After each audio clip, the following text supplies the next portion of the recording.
Happy Monday! It's Mrs. Trombley here. We're going to go over our bell work. You, of course, should have already tried all these problems and you're watching this to make any corrections that you need to make. So let's get started. It is January 25th.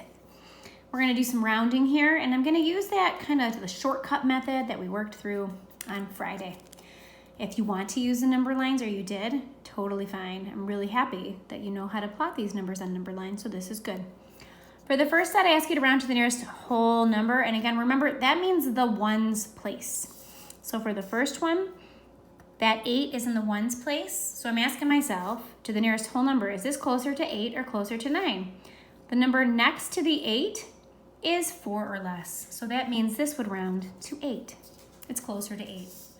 For number 2, this 8 is in the ones place. But now the number next to the 8 is 5 or more. So that means, because 18.7 is between 18 and 19, this would be closer to 19. And for number 3, this 9 is in the ones place. And the number next to the 9 is 5 or more. That means this would be closer to 10 than to 9. For the next set, you're supposed to round to the nearest tenth. So I'm going to underline the digit that's in the tens place. This 3 is in the tens place. So I'm asking myself, is this closer to 24.3 or 24.4? Well, when I look at that number next to the 3, it's 4 or less. So that means it is closer to 24.3. Everything basically up to the tens place stayed the same.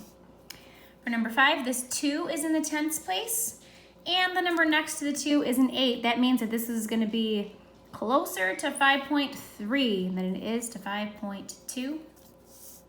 For number 6, I have a 0 in the tens place.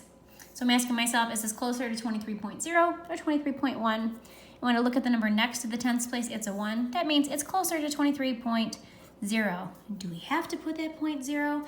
Yes, I asked you to round to the nearest tenth, so make sure your answer has a tenth. Thank you very much. Last set of these, I ask you to round to the nearest hundredth. So first I have to identify what digit's in the hundredths place. It is this 3. So I'm asking myself, is this closer to 58 and 63 hundredths or 64 hundredths? Well, the number next to the 3 is exactly halfway, and remember we said if we're halfway, we're going to finish that race. So we will say this is closer to 58 and 64 hundredths.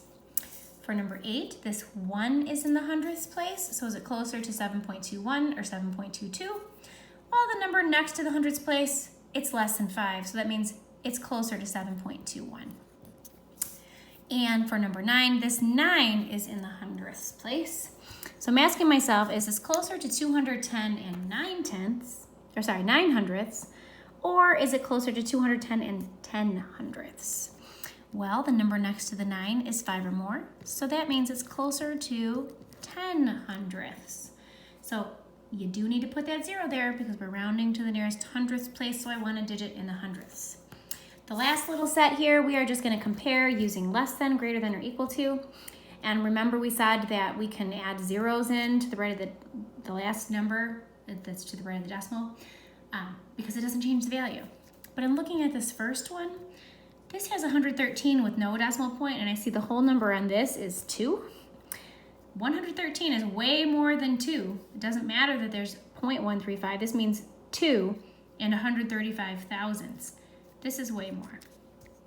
And number 11, I look at this and originally you might think, okay, well these are the same. They're not the same. This is 3/10 and this is 3 hundredths.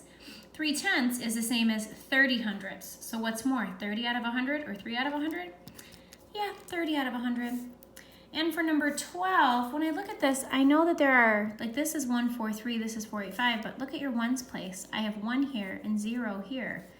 So the 1 whole is going to be greater than having 0 whole. So all of those were greater than. All right, you are done with your bell work for today. Get on with the rest of your math, and I'll see you soon.